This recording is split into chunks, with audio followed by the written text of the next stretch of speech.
For each positive integer n, सभी positive integer n के लिए एस एन आपको दे रखा है, तो आपको एस एन की लिमिट फाइंड आउट करनी है। और ऑप्शंस में आपके पास 4 सजेशंस हैं। तो सबसे पहले अगर मैं एस एन को लिख सकता हूँ, मैं इसको लिख सकता हूँ समेसन के equals to 1 to infinity 1 upon with in square root 4n square minus k square. इस तरह से मैं एस एन को लिख सकता हूँ कॉम्पैक्ट नेचर में। और मुझे निकालना है लिमिट ऑफ एस एन, यानी कि limit of S n equals हो जाएगी limit of summation 1 upon square root of 4n square minus k square, जहाँ पर के रनिंग है 1 से इन्फिनिटी और n टेंस टू इन्फिनिटी हमारा चल ही रहा है। आप ये जानते ही हैं कि definite integral as a Riemann sum, इस कंसेप्ट को यूज़ करेंगे।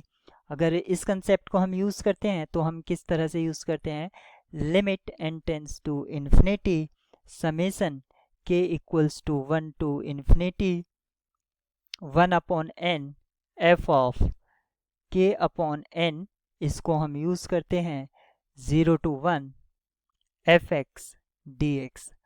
यहाँ पर अगर हम इस फॉर्म में इसको कन्वर्ट करते हैं तो मैं इसको लिख सकता हूँ limit n tends to infinity summation 1 upon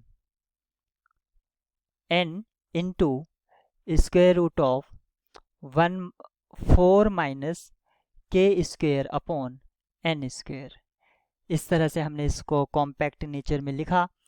1 upon x को हम रिप्लेस कर देते हैं dx से, और k अपॉन n को रिप्लेस कर देते हैं x से।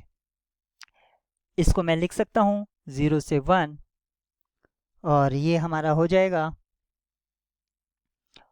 1 upon square root 4 minus x square d x.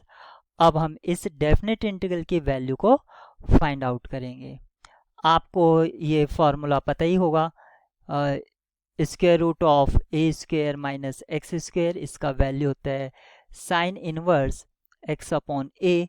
अगर मैं इसको यूज़ करता हूँ तो लिख सकता हूँ मैं साइन इनवर्स एक्स अपॉन 2, और हमारे पास लिमिट है 0 से 1।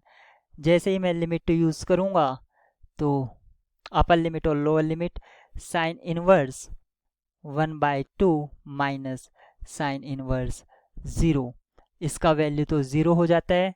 इसको मैं लिखूँगा साइन इनवर्स हाफ, और साइन इनवर्स हाफ को मैं लिख सकता हूँ sine π/6 minus sine inverse sine 0। आप यहाँ पर देख सकते हैं इसका value π/6 minus 0, this one is equivalent to π/6। Option आपका बी यहाँ पर करेक्ट होगा।